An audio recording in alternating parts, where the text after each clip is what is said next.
أيكم أحسن عملا وهو العزيز الغفور.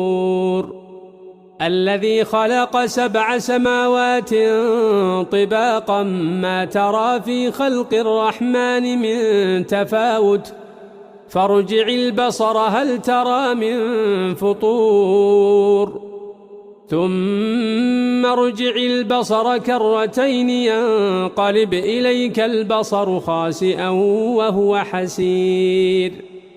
ولقد زينا السماء الدنيا بمصابيح وجعلناها رجوما للشياطين وأعتدنا لهم عذاب السعير. وللذين كفروا بربهم عذاب جهنم وبئس المصير. إذا ألقوا فيها سمعوا